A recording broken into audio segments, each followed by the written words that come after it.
बहुत पुरानी बात है। भास्कर नाम का एक व्यक्ति था। वह बहुत गरीब था। उसकी कमाई से उसके परिवार को पेट भरकर 2 वक्त की रोटी भी नहीं मिल पाती थी। एक दिन उसने गांव छोड़कर शहर में भीख मांगकर गुजारा करने का निर्णय लिया। वह अपनी पत्नी और अपने 2 बच्चों को साथ लेकर शहर में चला गया। उसने शहर में अपनी पली और बच्चों के साथ दिन भर खाक छानी, मगर फिर भी इतनी भीख न मिली कि ये चारों पेट भरकर खाना खा सकें।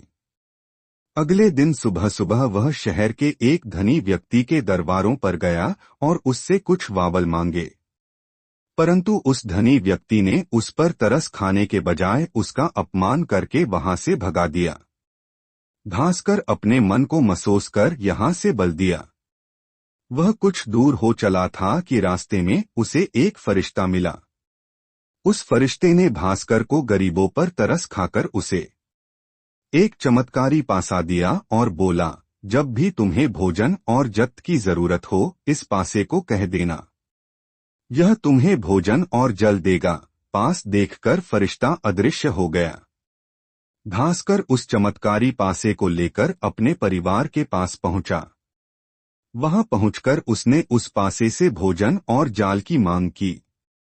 तुरंत उनके सामने चांदी की थालियों में विभिन्न प्रकार के स्वादिष्ट पकवान और चांदी के गिलासों में ही पानी प्रकट हो गया।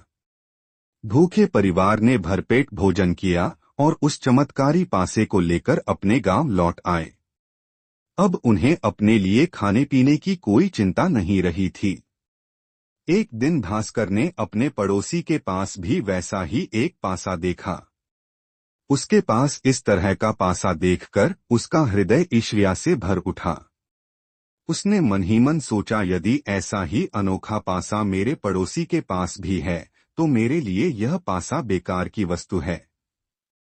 उसने अपने पड़ोसी के प्रति अपने मन की जलन अथवा ईर्ष्या से दुखी होकर अपने पास रखे पासे को उठाया और बोला, मेरी इच्छा यह है कि इस तरह के जितने भी पासे जिनके पास हैं उन सब में इच्छा पूरी करने की शक्ति तुरंत निष्प्रभावी हो जाए।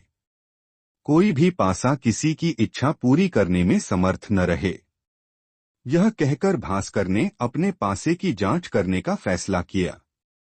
वह पासे से बोला, तुरंत स्वादिष्ट पकवान और स्वच्छ जल प्रस्तुत करो। किंतु उसके बार बार कहने पर भी उस पासे ने कुछ भी प्रस्तुत नहीं किया। यह देखकर भास्कर बहुत प्रसन्न हुआ। मूर्ख भास्कर!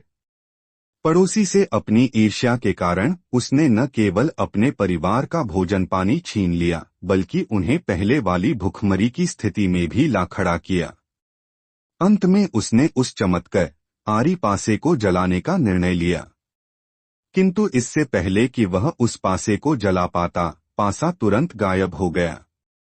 भास्कर और उसका परिवार फिर से भीख मांगकर गुजारा करने पर मजबूर हो गया। इस कहानी से आपको क्या सीख मिली, आप कमेंट में बताइए। इस कहानी के लेखक मिस्टर अंशु शर्मा है।